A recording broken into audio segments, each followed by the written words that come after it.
जब इंसान के जीवन में सब कुछ ठीक चल रहा होता है, तब वह भगवान को याद कम करता है और खुद को ज्यादा मानने लगता है। सुख में अहंकार धीरे धीरे जन्म लेता है, आराम आलस्य बन जाता है और सफलता एक ऐसा भ्रम पैदा कर देती है कि हमें लगता है हम ही सब कुछ हैं। लेकिन जैसे ही बुरा समय आता है, इंसान टूटता है, झुकता है और सच में जीवन को समझना शुरू करता है। और यही वह पल होता है जहां महादेव का असली काम शुरू होता है।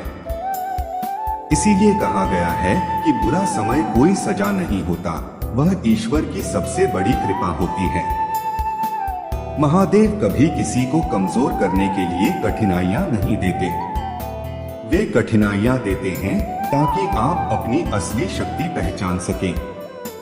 वे दुख नहीं भेजते आपको तोड़ने के लिए, वे दुख भेजते हैं आपको फिर से नया बनाने के लिए।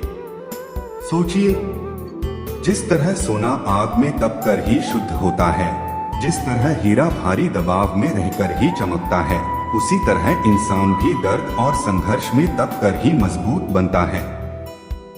अगर जीवन में संघर्ष न आए तो इंसान घमंडी बन जाएगा। अगर असफलता न मिले तो इंसान सीखना ही छोड़ देगा। और अगर जीवन में कभी दुख न हो तो शायद ही कोई उस परमेश्वर को याद करेगा। बुरा समय इंसान को झुकाता नहीं है, वह उसे सही दिशा में मोड़ता है। जब सब साथ छोड़ देते हैं, तब इंसान समझता है कि असली सहारा कौन है।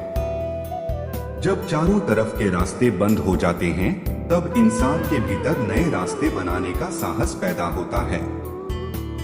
जब सारी उम्मीदें टूटती हैं, तब अटूट विश्वास जन्म लेता है।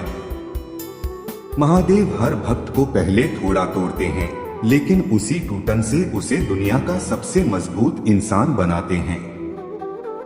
क्योंकि जो बिना गिरे चलना सीख जाए, वो कभी संभलना नहीं सीख पाता।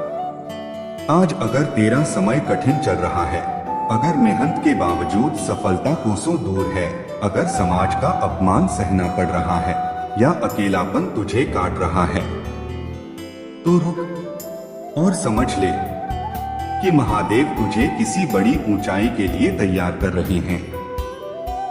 याद रखना, एक छोटी आत्मा को कभी बड़ी जिम्मेदारी नहीं दी जाती। पहले महादेव इंसान को बड़ा बनाते हैं, उसके बाद उसे बड़ा जीवन देते हैं। बुरा समय हमें सिखाता है कि धैर्य कैसे रखा जाता है, संयम कैसे निभाया जाता है और उस महादेव पर अटूट भरोसा कैसे किया जाता है। जो इंसान दुख में भगवान का हाथ नहीं छोड़ता,